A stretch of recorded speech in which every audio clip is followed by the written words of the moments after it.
The carriage rolled to a stop in front of Thornfield Manor. Dust rose from the wheels. The horses snorted. A woman stepped down onto the gravel path. She wore a black traveling dress. Her gloved hands smoothed the fabric. Her face was pale. Her eyes were dark like storm clouds. She looked up at the house. The stone walls rose 3 stories high. Windows stared down at her like cold eyes. A butler appeared at the door. He was old. His back was bent. His eyes widened when he saw her face. Miss Clara?" His voice cracked. The woman shook her head slowly. "No, I am Celestine." The butler's hand gripped the doorframe. His knuckles turned white. "But you look exactly—" "I am Clara's twin sister." Celestine's voice was steady, firm. "I have come for my niece." The butler's mouth opened. No sound came out. He staggered backward. His face had gone grey. Celestine picked up her small travelling case. She walked forward. Her boots crunched on the gravel. "Please inform Lord Thornfield that I am here." Inside the house, everything was dark. Heavy curtains blocked the windows. The air smelled of old wood and dust. Portraits lined the walls. Celestine's eyes moved across them. She stopped at one painting. A woman in a blue dress, dark hair, dark eyes, a gentle smile. Clara. Celestine's jaw tightened. Her sister had been dead for 10 years. 10 years since she died bringing a child into the world. 10 years since Celestine had received the letter telling her the news. She had been far away then, in France, taking care of their dying mother. By the time Celestine returned to England, Clara was buried.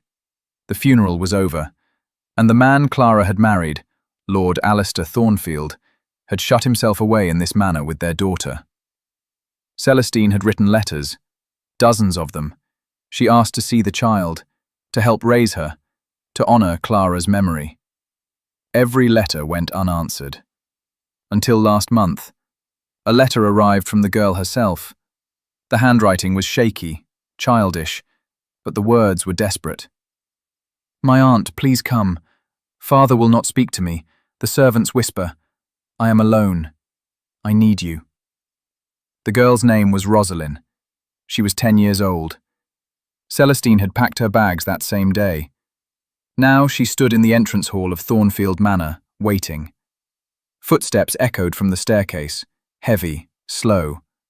A man appeared in the shadows, Lord Alistair Thornfield. He was tall, broad-shouldered.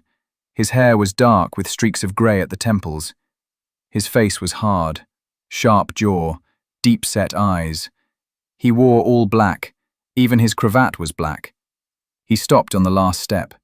His eyes locked onto Celestine's face. The colour drained from his skin. "No." His voice was a low growl. "This is not possible." Celestine lifted her chin. "I am Celestine, Clara's twin sister." Alistair's hands clenched into fists. "Leave. Now." "I will not. You have no right to be here." "I have every right." Celestine's voice rose. "That little girl upstairs is my blood, my sister's daughter. I have come to see her." Alistair descended the final step. He moved toward her. His presence was like a storm, dark, dangerous. He stopped inches away. His eyes burned into hers. "You look exactly like her." His voice was barely a whisper. "Exactly." Celestine did not flinch. "We were identical twins." "It is cruel." His jaw worked. "Cruel that you would come here wearing her face." "I did not choose my face, Lord Thornfield, but I choose to be here now. For Rosalind." At the sound of the child's name, something shifted in Alistair's expression. Pain flickered across his features. He stepped back. His shoulders sagged. Rosalind. He breathed the name like a prayer or a curse. "She wrote to me," Celestine said quietly. She asked me to come. Alistair's head snapped up. She what? Your daughter is lonely. She is suffering. You know nothing about my daughter. I know she needs love, care, someone who will not hide from her. Alistair's face darkened. Rage flashed in his eyes. How dare you? I dare because Clara would want me to. Celestine's voice was steel. My sister loved you. She gave her life for your child. And you repay her by locking that little girl away in this tomb? Alistair's hand shot out. For a moment, Celestine thought he might strike her, but his fingers stopped just before her shoulder. Trembling, his breath came fast and hard. You will never speak of Clara to me. His voice was low, deadly. Never. Then let me speak to Rosalind. No. Why? Because... Alistair's voice broke. He turned away sharply. His hand covered his face. Because she has her mother's eyes, and I cannot bear to look at them. Celestine's heart clenched. She saw it now. The truth. This man was not cruel. He was broken. But she did not soften.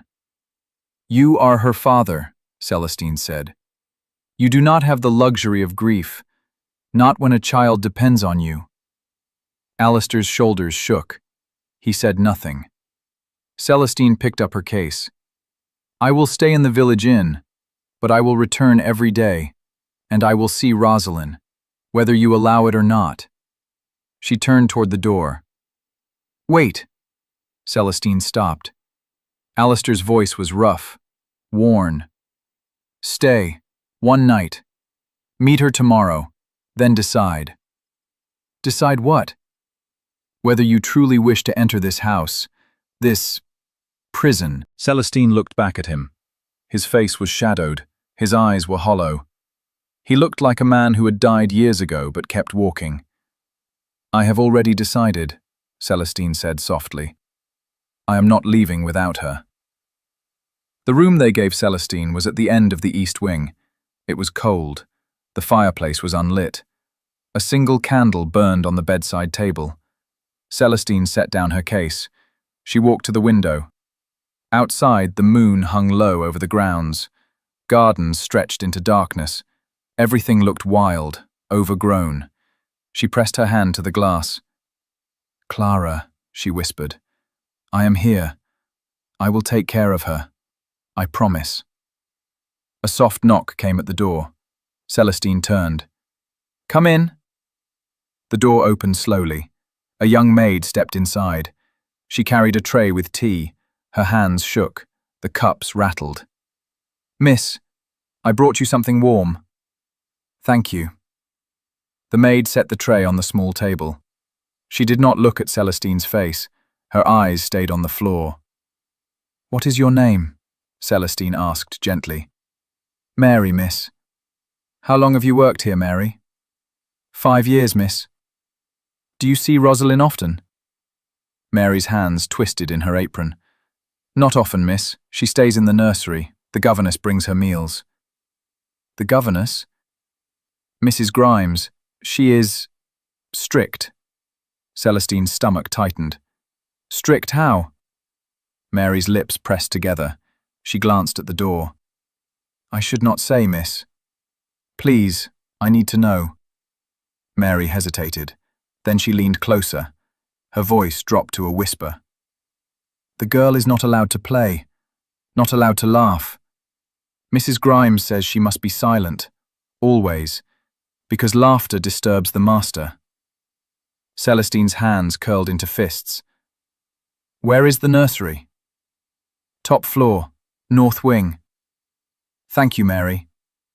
The maid nodded quickly. She hurried out of the room. Celestine waited until the house grew silent. Then she took her candle. She slipped into the hallway. The stairs creaked under her feet. She moved like a shadow, up one flight, then another. The air grew colder. At the top of the 3rd floor, a long corridor stretched before her. Celestine walked to the end. A door stood closed.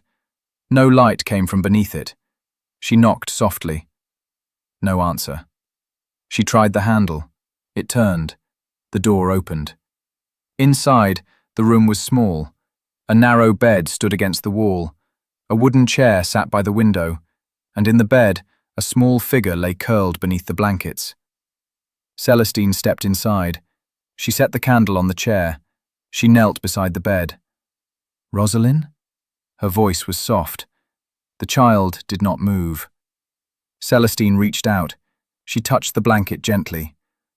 "Rosalind, I am your Aunt Celestine. I received your letter." The blanket shifted. Slowly, a small face emerged. Celestine's breath caught. The child had Clara's eyes, dark and deep, but they were filled with sadness. Her face was thin, too thin.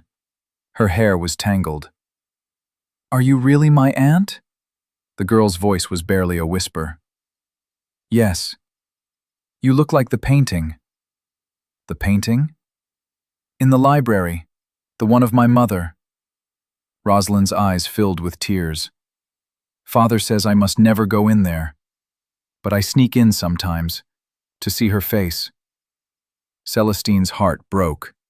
She reached out. She stroked the child's hair. "You look like her too." "Father says I do. That is why he will not look at me." "Oh, sweetheart," Celestine's voice cracked. "That is not your fault. Mrs. Grimes says I killed her. She says I am wicked." Rage flared in Celestine's chest. "No, you are not wicked. You are a gift. Your mother wanted you. She loved you." "How do you know?" "Because Clara was my sister, my twin. We shared everything, even our thoughts, and I know she would have loved you more than life itself." Rosalind sat up slowly. Her thin arms wrapped around Celestine's neck. She began to cry, soft, broken sobs. Celestine held her. She rocked her gently. "I am here now. I will not leave you." "Promise?" "I promise." The door suddenly banged open. A tall, sharp-faced woman stood in the doorway. Her eyes were cold. Her mouth was a tight line. "What are you doing in here?" Mrs. Grimes' voice was like ice. Celestine stood. She kept Rosalind behind her. "I am the child's aunt." "You have no authority here." "I have the authority of blood. Lord Thornfield will hear of this." "Good. Let him hear." Mrs. Grimes' face turned red. She stepped forward. Her hand shot out to grab Rosalind's arm. Celestine moved faster. She caught the woman's wrist. Her grip was iron. "Do not touch her." Mrs. Grimes gasped. She tried to pull away. Celestine held firm. "If you ever lay a hand on this child again," Celestine said quietly, "I will make certain you never work in another household in England." She released the woman's wrist. Mrs. Grimes stumbled back. Her eyes were wide. Then her face twisted with fury. "You will regret this." She turned and stormed out. Celestine turned back to Rosalind. The girl was trembling. "It is all right," Celestine said. "She cannot hurt you now." "She will tell Father." "Let her." Celestine pulled the blanket around Rosalind's shoulders. "I want you to sleep now. Tomorrow things will be different." "How?" "Because I am here, and I will fight for you." Rosalind's eyes searched Celestine's face. Then she nodded. She lay back down. Celestine smoothed the blanket. She pressed a kiss to the girl's forehead. Then she took her candle and left the room. But she did not go back to her own chamber. She went downstairs, to the library. The library door was locked. Celestine stood in the dark hallway. She tried the handle again. It did not move. She heard footsteps behind her. "Looking for something?" She turned. Alistair stood in the shadows. His shirt was untucked. His hair was disheveled. He held a glass of whiskey in his hand. "I wanted to see the painting," Celestine said. "No," Why not? Because it is mine. It is Clara's, and Rosalind's, and mine. Alistair drained his glass. He set it on a side table. Then he walked past her. He pulled a key from his pocket. He unlocked the door. Come then. His voice was bitter. See what you came for. He pushed the door open. He walked inside. Celestine followed. The library was large. Shelves lined every wall. Books rose to the ceiling. In the center of the room stood a portrait. Clara. She sat in a garden. Sunlight fell on her face. She wore a white dress. Her smile was soft. Her eyes sparkled with life. Celestine's breath left her lungs.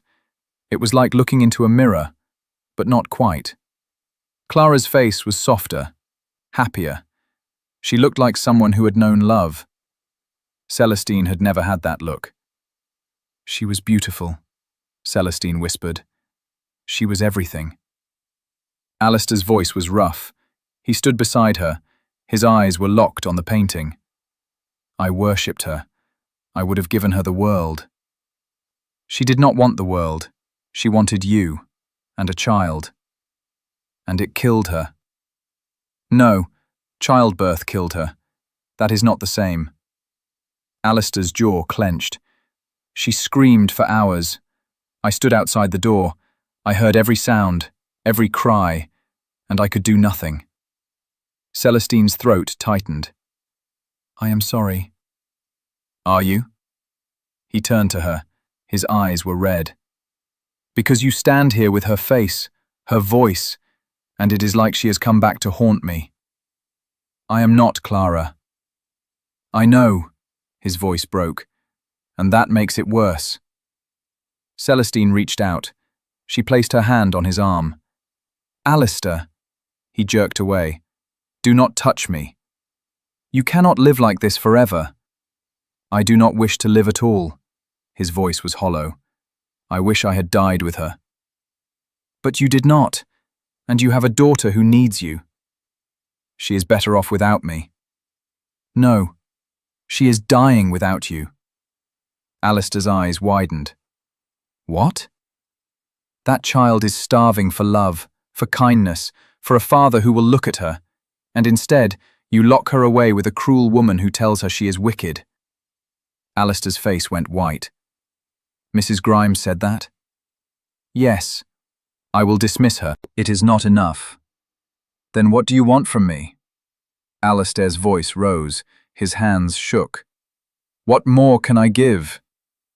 Your presence, your heart. I have no heart left. Then find one. Celestine stepped closer. Her eyes burned into his. Because if you do not, I will take Rosalind away from here. I will raise her myself, and you will never see her again. Alistair staggered back. His hand gripped the edge of a chair. You cannot do that. Watch me. I am her father. Then act like one. Silence fell between them. The only sound was the crackling of the fire in the hearth. Alistair's chest heaved. His eyes were wild, lost. I do not know how, he whispered. I do not know how to be near her, to look at her. Every time I see her face, I see Clara dying. Celestine's anger softened. She saw the truth now. This man was not a monster. He was a man drowning in grief. Then let me help you, she said quietly. Alistair looked at her. His eyes were desperate. How? Stay. Be in the same room. Let me care for Rosalind. Watch. Learn. And when you are ready, you can try. And if I am never ready, then I will take her, and you will have lost both of them. Alistair closed his eyes. A tear slipped down his cheek. I loved her, he whispered. I loved Clara more than anything. I know. And I love Rosalind. God help me, I do. But I am so afraid. Afraid of what? Of failing her, of losing her too. Celestine's voice was soft. You cannot protect her from life by hiding. You can only teach her to be strong, and you cannot do that from a distance. Alistair opened his eyes. He looked at the painting of Clara. Then he looked at Celestine. "You are just like her," he said. "Stubborn. Fierce. She was my sister. My other half. She spoke of you, often. She wanted you here, to help raise Rosalind. Then let me." Alistair nodded slowly. "All right." Celestine exhaled. Relief flooded through her. "Thank you. But on one condition." "What?" "You must be patient with me. I am broken. I know. And I may never be whole again." "That is all right." Celestine's voice was gentle. "Rosalind does not need perfection. She needs love." Alistair looked at her for a long moment. Then he turned and walked out of the library. Celestine stood alone. She looked at Clara's portrait. "I will keep my promise," she whispered. "I will save them both." But she did not know how hard that promise would be to keep. The next morning, Celestine woke early. She dressed in a simple grey gown. She braided her hair. Then she went to the nursery. Rosalind was already awake. She sat by the window. Her knees were pulled to her chest. She stared out at the gardens. "Good morning," Celestine said softly. Rosalind turned. Her face brightened. "You came back." "Of course. I told you I would." "I thought it was a dream." Celestine sat beside her. "It was not a dream. I am here." Rosalind's eyes filled with tears. "Mrs. Grimes is very angry. She said you are a wicked woman." "Mrs. Grimes is wrong. She said I must never speak to you again." Celestine's jaw tightened. "Where is Mrs. Grimes now?" "In her room. She said she is packing her things." "Good." Rosalind's eyes widened. "You made her leave?" "Your father made her leave." "Father spoke to her?" "Yes." Rosalind's mouth opened. She looked stunned.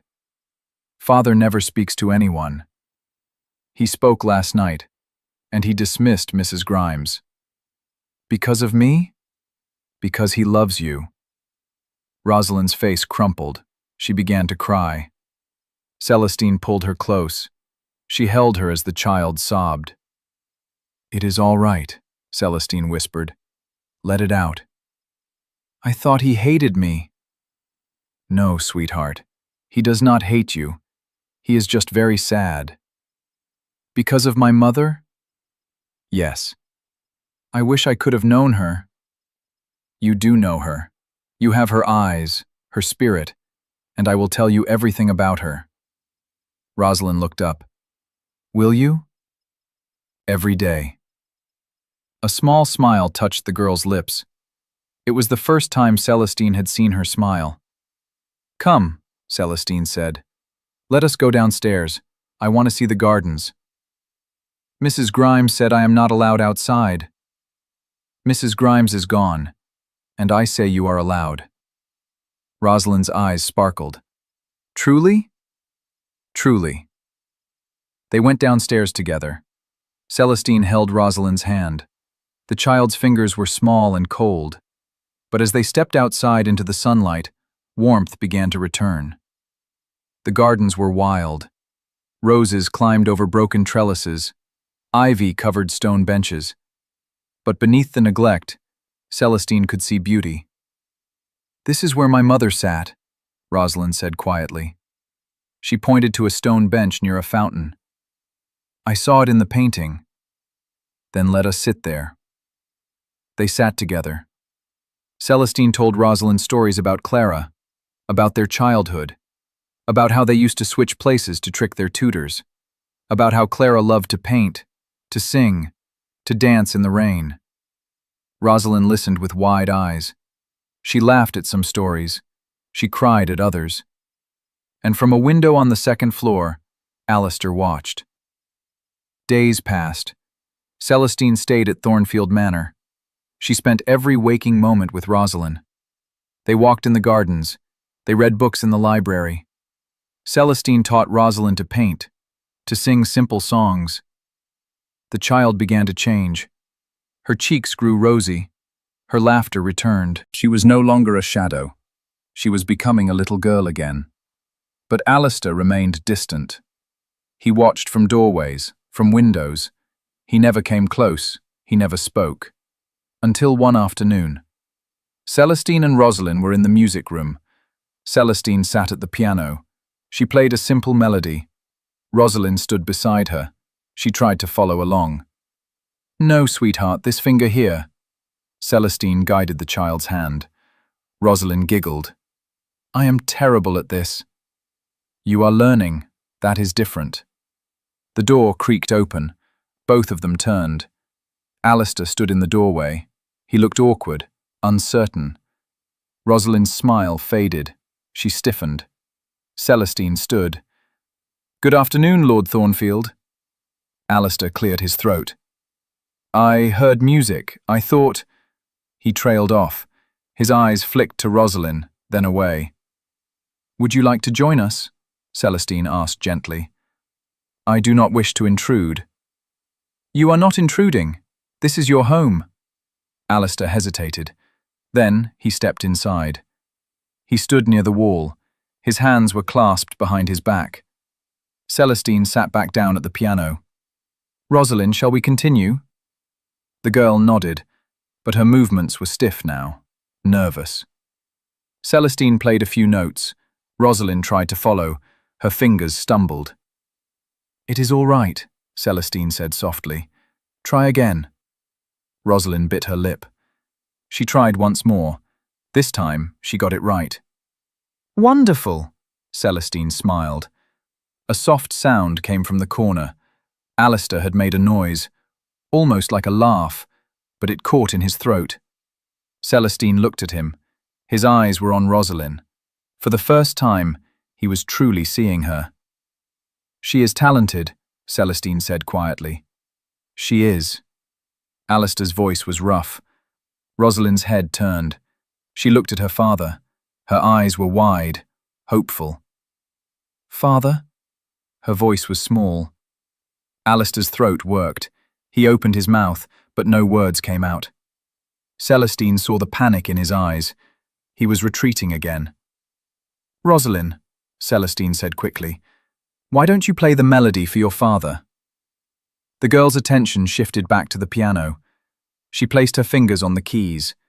She played the simple tune. She made mistakes, but she kept going. When she finished, she looked at Alistair again. "Did you like it?"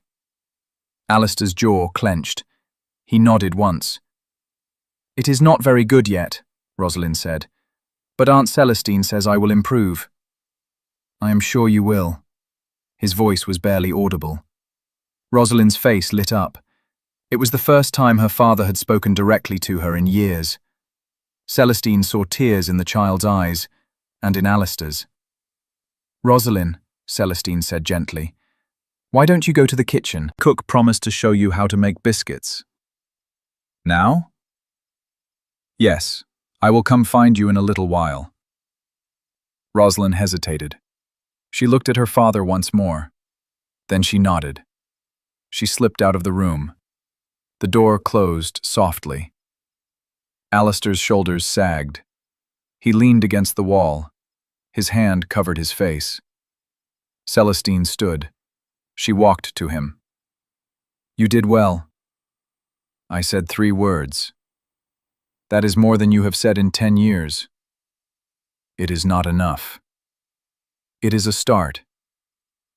Alistair lowered his hand. His eyes were red.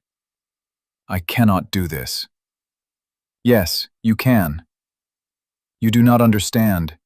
Every time I look at her, I see Clara dying. I hear her screams. I feel the moment my world ended." "Then you must make new memories." Celestine's voice was firm. "Memories that are not about death. Memories about life." "I do not know how." "I will teach you."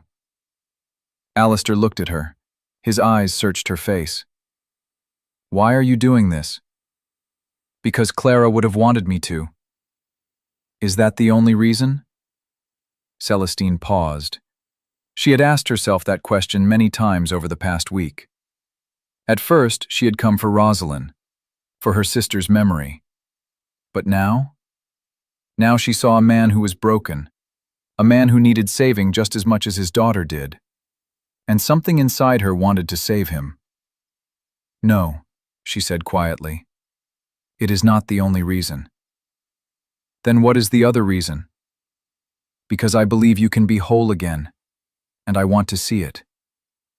Alistair's breath caught. He stared at her. Something flickered in his eyes, something Celestine could not name. You are dangerous, he whispered. Why? Because you make me feel hope, and hope is the cruelest thing of all. Before Celestine could respond, he turned and walked out of the room. She stood alone in the music room. Her heart pounded, her hands trembled. Something had shifted, and she did not know if it was good or bad. Over the following weeks, Alistair began to appear more often. He joined them for tea. He walked with them in the gardens. He sat in the library while Celestine read to Rosalind. He still did not speak much, but he was present. And Rosalind blossomed. She chattered to her father about her day. She showed him her paintings. She asked him questions. And slowly, carefully, he began to answer. But Celestine noticed something else. Alistair watched her. When she laughed with Rosalind, his eyes followed her. When she played the piano, he stood in the doorway. When she walked through the halls, she felt his gaze on her back. It made her uneasy, and it made her heart race. One evening, after Rosalind had gone to bed, Celestine sat in the library. She read a book by the fire. The house was quiet. The door opened. Alistair stepped inside. He held a glass of brandy. He closed the door behind him. "May I join you?" he asked. "Of course." He sat in the chair across from her. The fire crackled between them. For a long moment, neither spoke. "You have changed this house," Alistair said finally. "I have only brought light back into it." "No, you have brought more than light."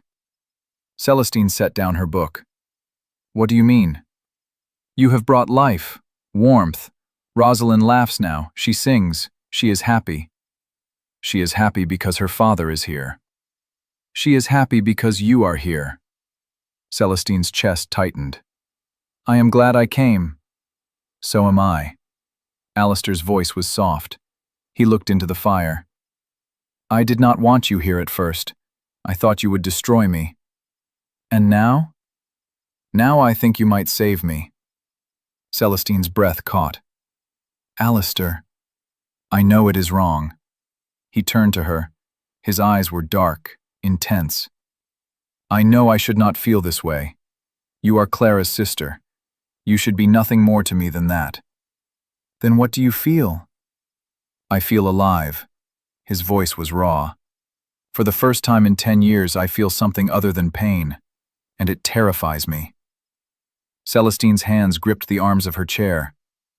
"What are you saying?" "I am saying that when I look at you, I do not see Clara anymore. I see you, Celestine, a woman who is fierce and strong and brave, a woman who fought for my daughter when I could not." "Alistair, stop." "I cannot." He stood. He moved closer. He knelt in front of her chair. His hands rested on the armrests. His face was inches from hers. "Tell me you do not feel it too." Celestine's heart pounded. She could not breathe.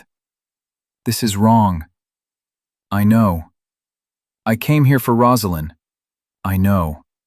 You loved my sister." "I did." His eyes burned into hers. "But she is gone. And you are here. And I do not know how to stop this." Celestine's hands shook. She wanted to push him away. She wanted to run. But she could not move. Because part of her felt it too. The pull, the heat, the dangerous closeness. "We cannot do this," she whispered. "Then tell me to leave." His voice was hoarse. Tell me to walk away, and I will. Celestine opened her mouth, but no words came out. Alistair's gaze dropped to her lips. His hand lifted. His fingers brushed her cheek. And then the door slammed open. Both of them jumped. Rosalind stood in the doorway. Her face was pale. Her eyes were wide. "What are you doing?" Her voice was small, frightened. Alistair shot to his feet. "Rosalind, You were touching her!" The girl's voice rose. "You were touching Aunt Celestine like the way you touched Mother in the painting."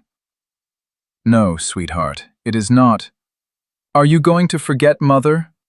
Tears streamed down Rosalind's face. "Are you going to love Aunt Celestine instead?" Celestine stood. She moved toward the girl. "Rosalind, please listen." "No!" Rosalind backed away. "You said you came here for me, but you came here for him." She turned and ran. Celestine started after her, but Alistair caught her arm. "Let me," he said. "She is upset. She is my daughter. I will speak to her." Celestine nodded. Alistair released her arm. He hurried out of the room. Celestine sank back into the chair. Her hands covered her face. What had she done? Alistair found Rosalind in her room. She sat on her bed. Her knees were pulled to her chest. She sobbed into her hands.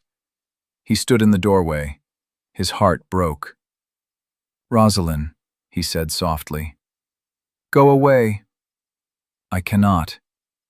"You love her more than me." "No." Alistair stepped inside. He sat on the edge of her bed. "That is not true." "I saw you. You looked at her the way you looked at Mother." Alistair's throat tightened. "I did, and I am sorry you saw that." "So it is true. You are going to forget Mother." "I will never forget your mother." Alistair's voice was firm. "I loved her with all my heart. She gave me you, and that is the greatest gift I have ever received." Rosalind looked up. Her face was red and blotchy. "Then why do you love Aunt Celestine?" "I do not know if I love her.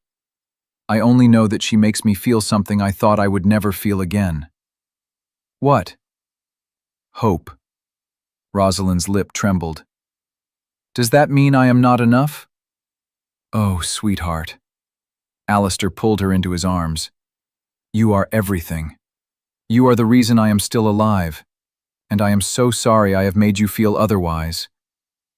Rosalind cried into his chest. "I thought you hated me." "I could never hate you. I was just lost, and I did not know how to find my way back."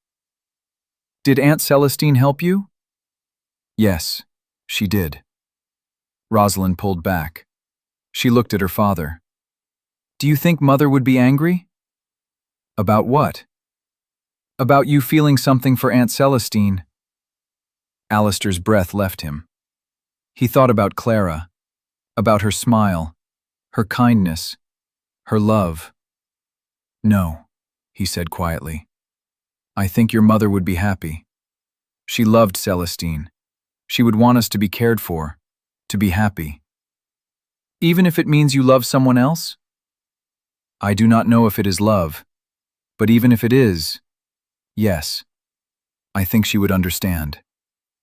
Rosalind wiped her eyes. "I like Aunt Celestine." "I know." "I do not want her to leave." "Neither do I." "Then will you tell her to stay?" Alistair smiled sadly. "I do not know if she will." Celestine sat in the library. She stared at the fire. Her mind raced. She had crossed a line. She had allowed herself to feel something for Alistair, something that should not exist. He was her sister's husband, the father of her niece, nothing more. But her heart did not listen to reason. The door opened. Alistair stepped inside. He looked exhausted, but his eyes were clear. "How is she?"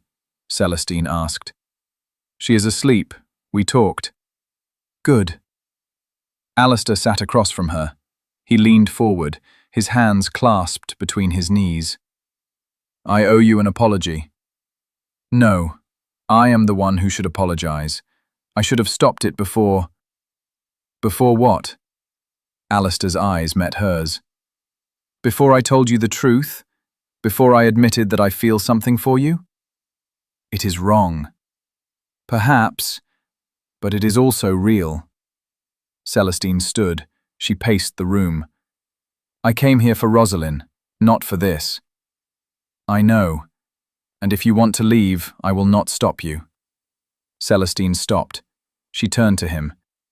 Is that what you want? No. His voice was raw. I want you to stay, but I will not force you. Rosalind needs me. She does, but that is not the only reason I want you to stay.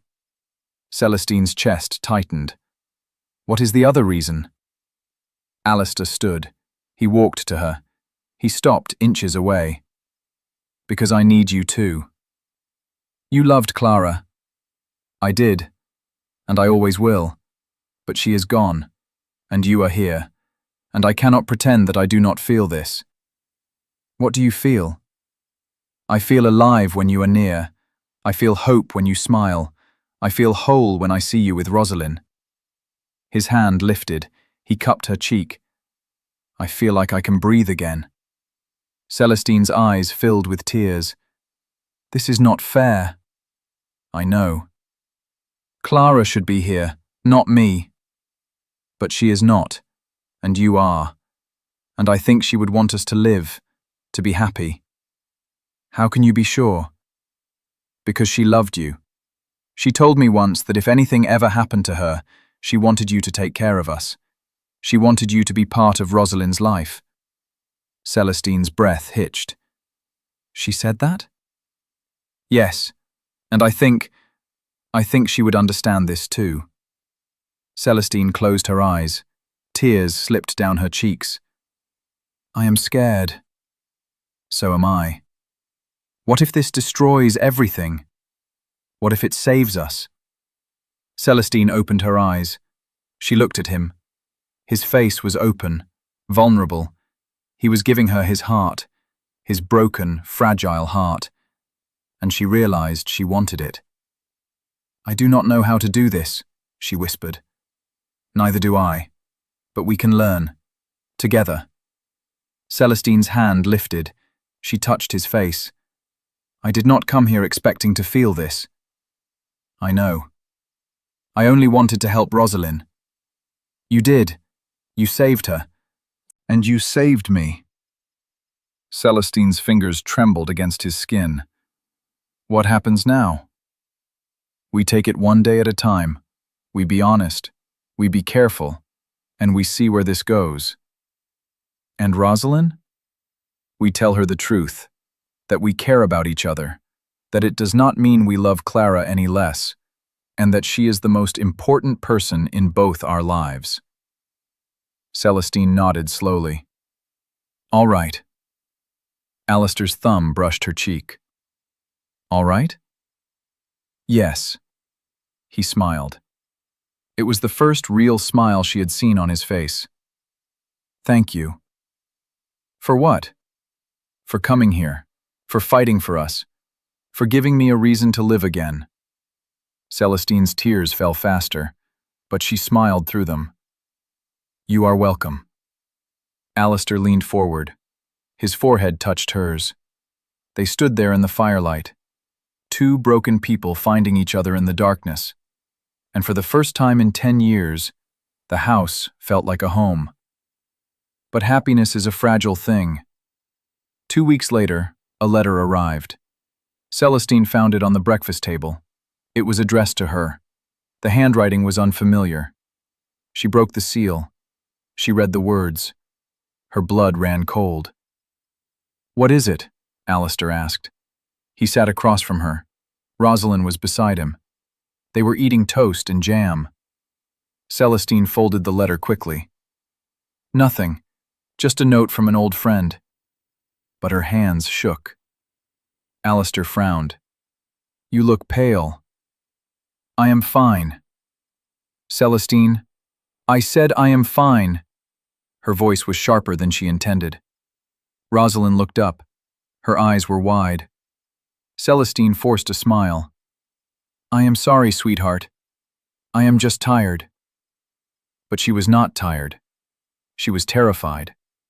The letter was from a man named Lord Grayson. He had been Clara's suitor before she married Alistair. He had been bitter when Clara chose Alistair. He had spread rumors. He had tried to ruin Clara's reputation. Clara had told Celestine about him in her letters. She had been afraid of him. And now, he had written to Celestine. The letter said, I know who you are. I know you are pretending to be Clara. You think you can take her place, but you cannot. I will expose you. I will tell everyone that you are a fraud, unless you leave Thornfield Manor immediately. Celestine's heart pounded. The letter was absurd. She was not pretending to be Clara. She had made it clear from the beginning that she was Clara's twin. But Lord Grayson did not care about the truth. He wanted revenge, and he would twist the story to hurt Alistair. Celestine stood. I need some air. I will come with you, Alistair said. No, I need to be alone. She left the room before he could respond. Outside, the gardens were bright with morning sun, but Celestine felt cold. She walked to the stone bench by the fountain. She sat down. She read the letter again. You look troubled. Celestine gasped. She turned. A man stood behind her. He was tall, thin. His face was sharp. His eyes were cold. Lord Grayson, Celestine said. You know who I am. Good. That saves time. What do you want? I want you to leave. This is not your concern. It is entirely my concern. Grayson stepped closer. Clara was mine before Thornfield stole her. And now you come here wearing her face, playing her role. It is an insult. I am not playing any role. I am her sister. You expect me to believe that? It is the truth. The truth is that you are a schemer. You saw an opportunity, a wealthy widower, a lonely child, and you stepped in to take Clara's place.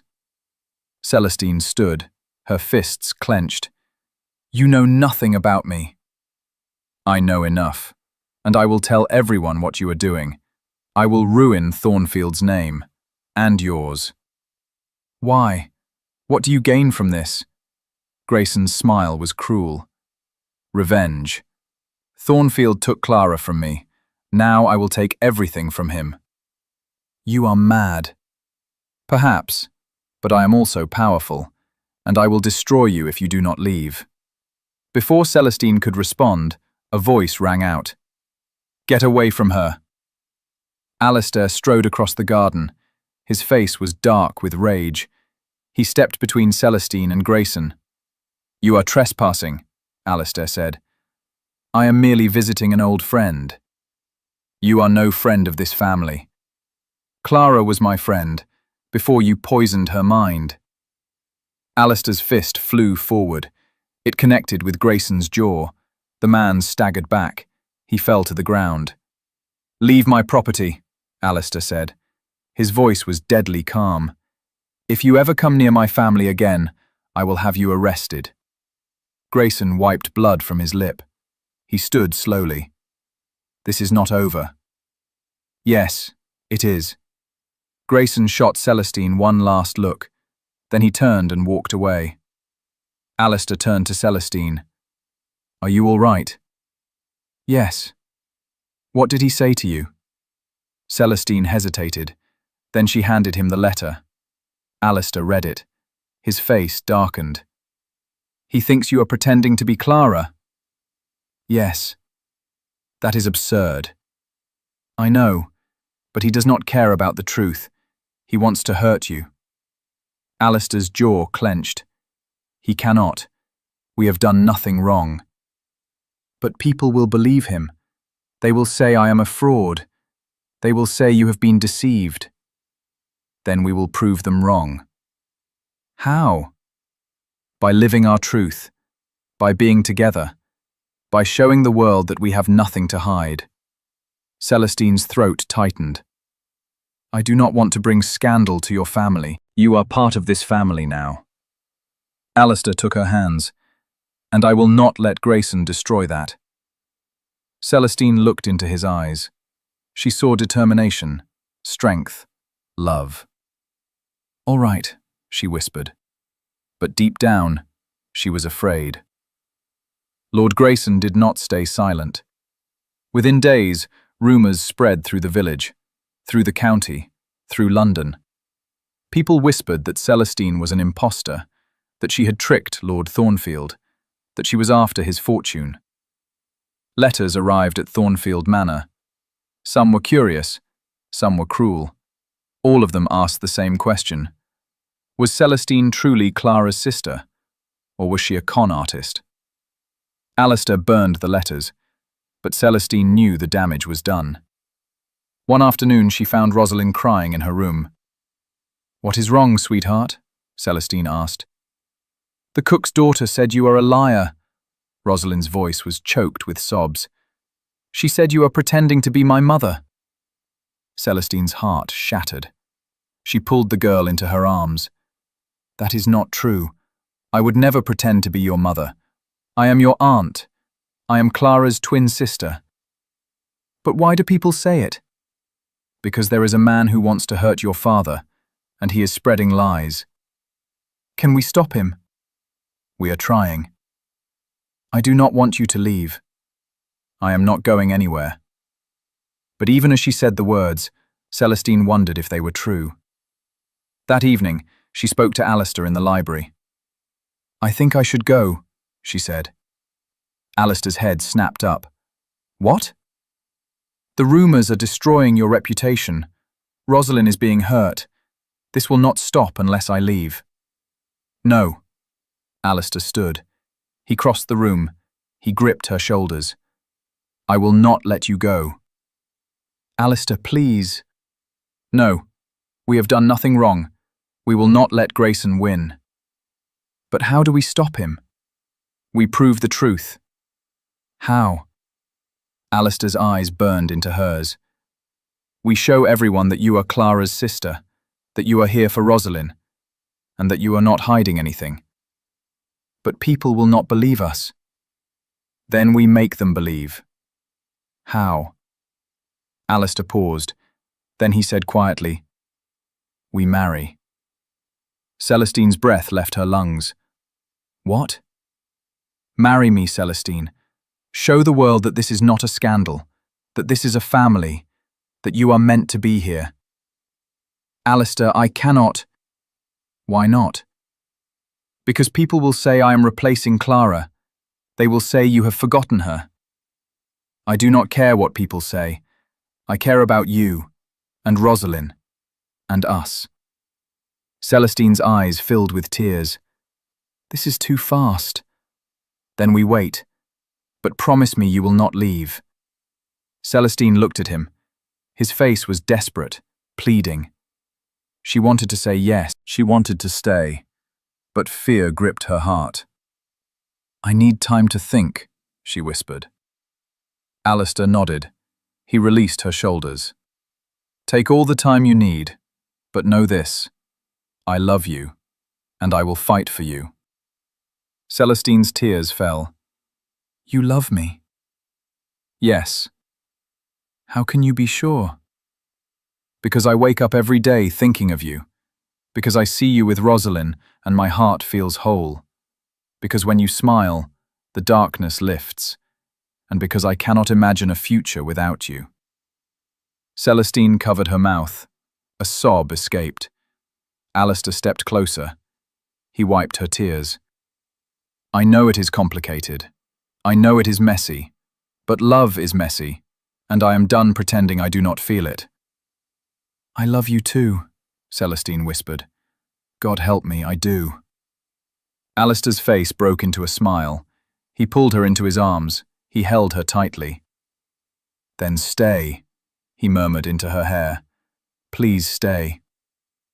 I will try. That is all I ask. But the storm was not over yet. The next day, a visitor arrived, an old woman. She wore a tattered cloak, her face was lined with age. She asked to speak to Celestine. Celestine met her in the drawing room. "Who are you?" The woman sat down slowly. "My name is Mrs. Harrow. I was Clara's midwife." Celestine's pulse quickened. "Why are you here?" "Because I heard the rumors about you, about Lord Grayson's accusations, and I know the truth." "What truth?" Mrs. Harrow reached into her cloak. She pulled out a letter. "Lady Clara gave me this before she died. She made me promise to keep it safe, to give it to you if you ever came here." Celestine's hands shook as she took the letter. The handwriting was Clara's. She broke the seal. She read, "My dearest Celestine, if you are reading this, then I am gone, and you have come to care for my daughter. I knew you would. You always had the strongest heart. I want you to know that I am not afraid of death. I am afraid of leaving Rosalind alone. Alistair is a good man, but I fear he will drown in grief. He loves so deeply, and when that love is lost, he does not know how to survive. That is why I am asking you to do something for me, something that may seem impossible. Love him. Not immediately, not out of duty, but when the time is right, when he is ready.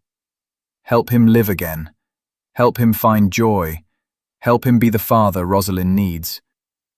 I know people will judge you. They will say you are replacing me. But you could never replace me, Celestine. You are my other half, and if you love him, it is because I loved him first. We are connected, always. Do not be afraid. Do not let the world make you feel guilty. I give you my blessing. I want you to be happy. I want Alistair to be happy. I want Rosalind to grow up in a house filled with love. So please, take care of them. And if love grows, do not push it away. You have my heart, dear sister, and my gratitude. Yours always, Clara."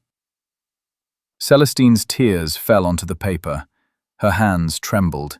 She read the letter again, and again. Clara had known. She had foreseen this, and she had given her blessing. "She was a wise woman," Mrs. Harrow said softly. "She knew her husband. She knew you, and she knew that love does not die. It changes. It grows." Celestine looked up. "Why did you wait so long to give me this?" "Because she told me to wait. She said you would come when the time was right, and you would need this letter when the world tried to tear you down." Celestine's chest ached. "Thank you." Mrs. Harrow stood. "Do not let them take this from you. Clara wanted you to be happy. Honor that." The old woman left. Celestine sat alone. She held the letter to her chest. She closed her eyes. "Thank you, Clara," she whispered. "Thank you." Celestine showed the letter to Alistair. He read it. His eyes filled with tears. He looked at Celestine. She knew. Yes. She wanted this. Yes. Alistair folded the letter carefully. "Then we will not hide any more." "What do you mean?" "We will go to the village. We will show them this letter. We will tell them the truth. And we will let Clara's words speak for themselves." Celestine nodded. "All right." The next day, they went to the village square. A crowd gathered. Lord Grayson was there. His face was smug. Alistair stood on the steps of the church. Celestine stood beside him. Rosalind held her hand. "I know there have been rumours," Alistair said. His voice carried across the square. "Rumours that Miss Celestine is an impostor, that she is here to deceive me, to steal my fortune, to replace my late wife." The crowd murmured. "But I am here to tell you the truth." Alistair held up the letter. "This is a letter from Lady Clara, written before she died, given to her midwife, and delivered to Miss Celestine." He read the letter aloud, every word, every line. The crowd fell silent. When he finished, tears streamed down many faces. Even the hardest hearts were moved. Grayson's face was pale. "That letter could be a forgery." "It is not." Mrs. Harrow stepped forward. "I witnessed Lady Clara write it. I held it for 10 years, and I delivered it myself." Grayson sputtered. "But—" "Enough." Alistair's voice was sharp. "You have slandered my family. You have hurt my daughter, and you have dishonored Clara's memory. Leave, and do not return." The crowd turned to Grayson. Their faces were hard, disapproving. Grayson looked around. He saw no allies, only anger. He turned and fled. The crowd erupted in applause. Alistair looked down at Celestine. He smiled. She smiled back. Rosalind tugged on Celestine's hand. "Does this mean you can stay forever?" Celestine knelt. She hugged the girl tightly. "Yes, sweetheart, forever." 3 months later, Celestine and Alistair were married. It was a small ceremony, just family and close friends.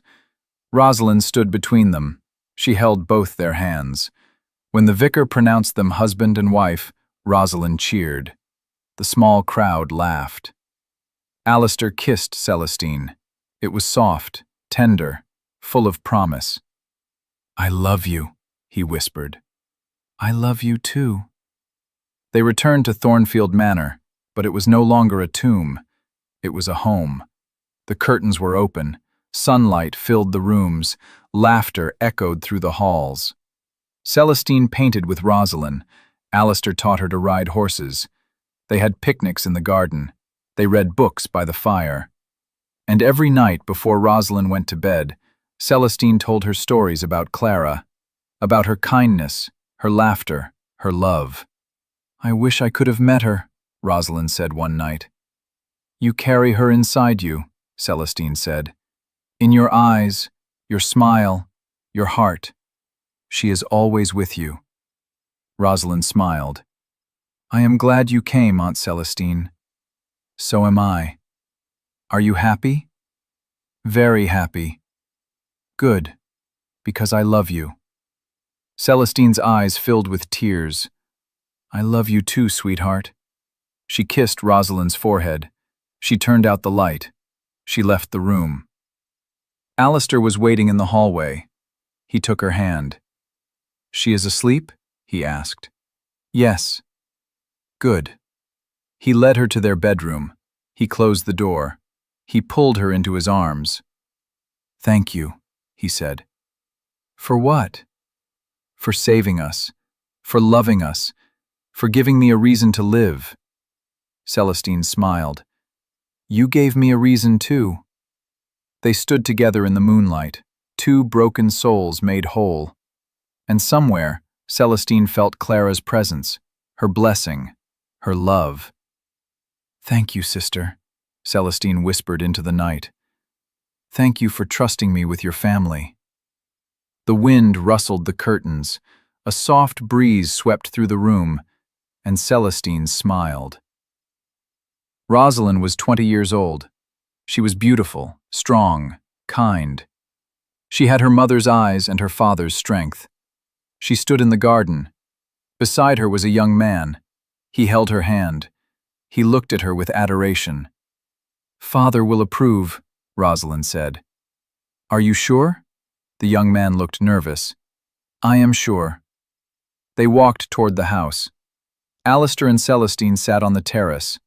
They sipped tea. They watched the sunset. "Father, Mother," Rosalind called. Celestine smiled. She had never corrected Rosalind when she started calling her mother. It felt right. "Yes, dear?" Alistair said. "I have someone I want you to meet." Rosalind introduced the young man. His name was Thomas. He was kind, respectful. He loved Rosalind with his whole heart. Alistair shook his hand. "Welcome to our family." Thomas's face lit up. "Thank you, sir." They all sat together. They talked. They laughed. And as the sun set over Thornfield Manor, Celestine looked at the people around her. Alistair, Still strong, still loving, still hers. Rosalind, happy, whole, radiant, and she felt Clara's presence, watching, smiling. "We did it, sister," Celestine whispered. "We built a family. We found love. We healed."